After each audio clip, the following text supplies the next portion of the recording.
Pastor Shika Amos, the pastor of MECF.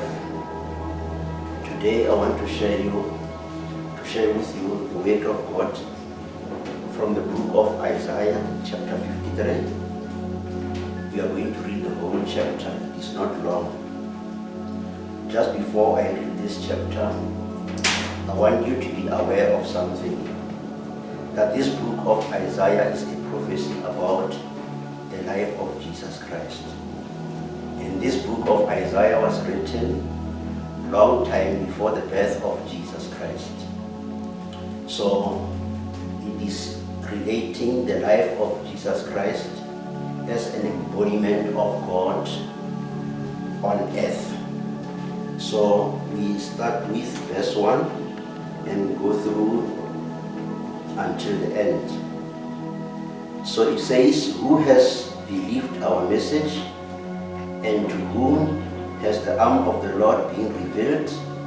He grew up before him like a tender shoot, and like a root out of a dry ground.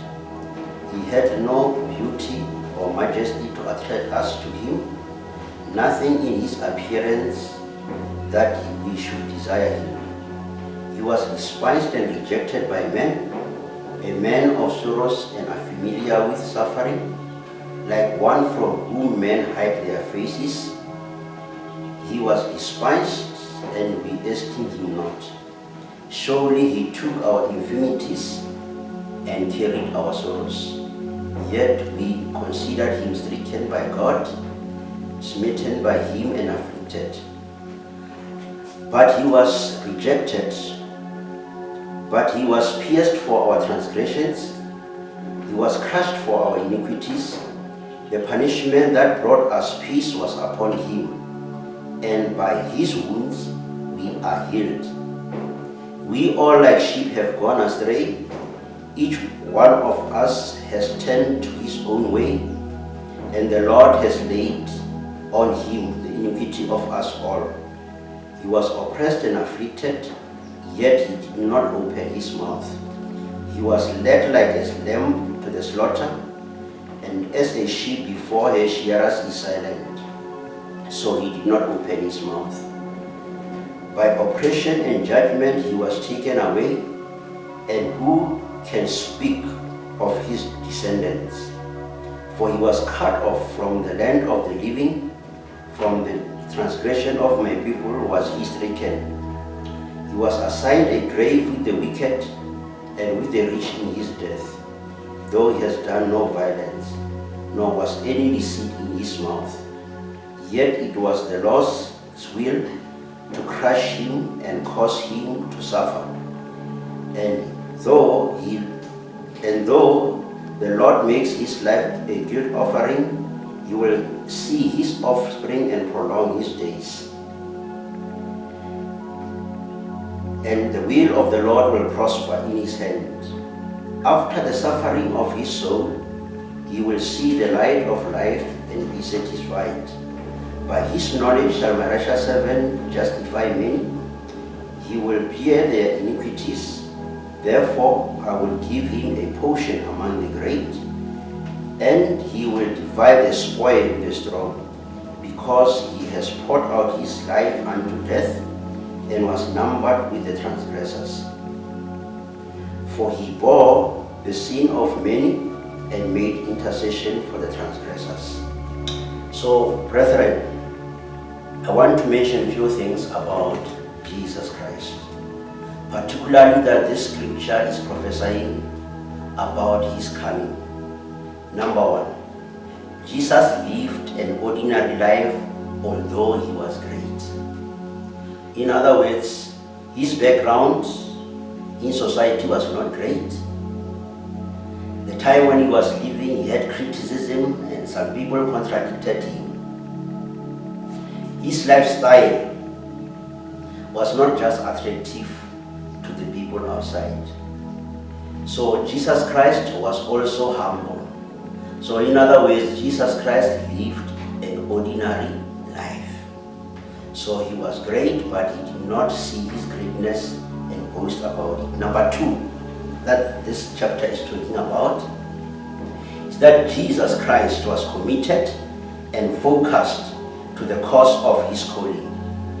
Jesus Christ, when he came on earth, there was a reason why he was supposed to come. And for that very reason, the entire of his life was dedicated for that cause.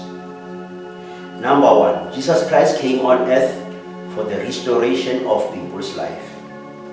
Number two, when Jesus Christ came on earth, he was there to come and heal the sick, those who are suffering from various ailments and disease.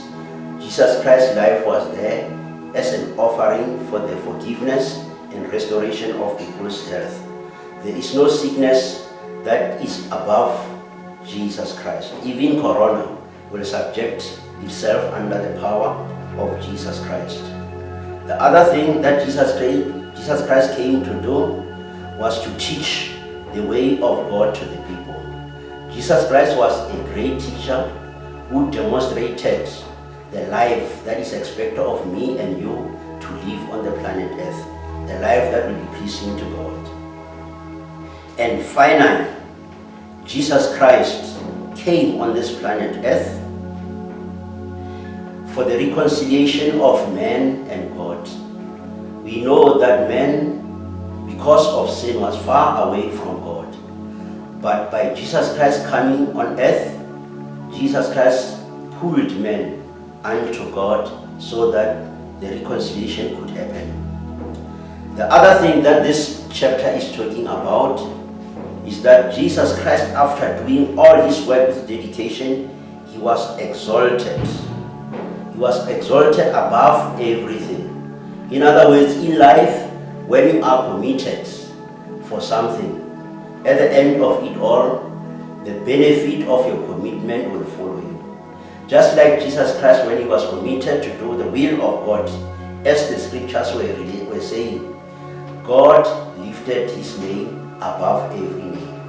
When we read the book of Hebrews chapter 2, verse 9 and 10, it is where the Bible is telling us that because Jesus Christ humbled himself up to the end of his life, up to the end where he was crucified, therefore God has exalted him above everyone.